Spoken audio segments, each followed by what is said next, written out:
Not surprisingly, I'm going to talk about Helldivers because it's a game which, as I said before the show, I watch in stream and it looks super fun, especially for us who have been growing up with the Starship Troopers, defending democracy from bugs.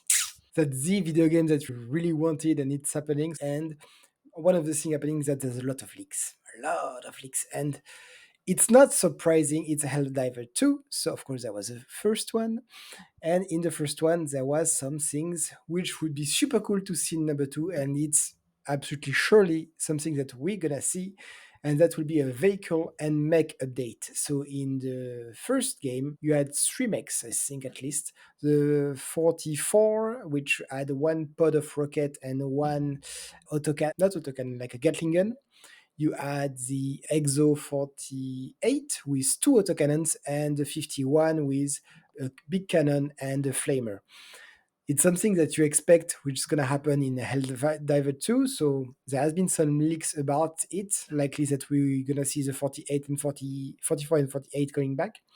And I saw just before the show that actually that would be an EXO 45, which is going to come inside the game, which is very close to the to what the 44 used to be. Minigun on one hand, rocket pod on the other, and what that means is that since you're playing as a group, be very careful when you requisition your mech because when it goes down, it makes quite an impact. So you're gonna kill your colleagues over and over if you're not careful. So that's one update that we're really waiting for.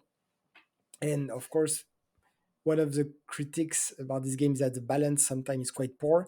Adding such powerful vehicles, we're gonna see later. I'm gonna talk about it, but they need to get the balance right. Second thing, so first is a mech. Second would be two vehicles that have been teased. The first one is a three-person scout vehicle. So usually your Helldiver party is four people. Here you can only have three people in these scout vehicles. One driver, one passenger, and one at the back manning some kind of gunner turret, which looks very cool. And the second one would be an M5 APC, so much more bulky APC, four people inside with one autocannon on top and two smaller machine gun on the side.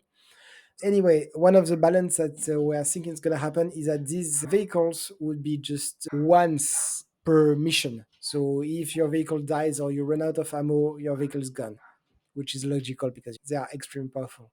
Yeah, that's the updates on Helldiver 2, and I'm gonna mute myself because this dog is screaming way too much. Yeah, I don't remember there be I could be wrong. It's been a long time since I played. I don't remember there being vehicles in the first one, but there were definitely mechs, and yeah, they did have limited ammo. But yeah, as far as balance goes, yeah, I don't know if in a PvP game that's obviously super important, but in a PvE game, I don't know if that it's still important because you want the game to be fun, right? You want a reason to use every weapon. You don't want to be like, oh, there's just a piece of trash that we're just gonna once I unlock it, I'm never gonna use it once I unlock something better. But yeah, I think it's easier to balance a PvE game because you can put something like a mech, which is dramatically overpowered and be like, that's fine. But yeah, I'm looking forward to these. I really wish I had somebody to play with because I did really enjoy Helldivers 1. And I'm sitting on a lot of PlayStation 5 games right now because the guys that I usually game with on Thursday mornings, one of them has a PS5 and one of them doesn't. So we are waiting on him to get a PS5 so we can play this Baldur's Gate 3 and Revenant 2.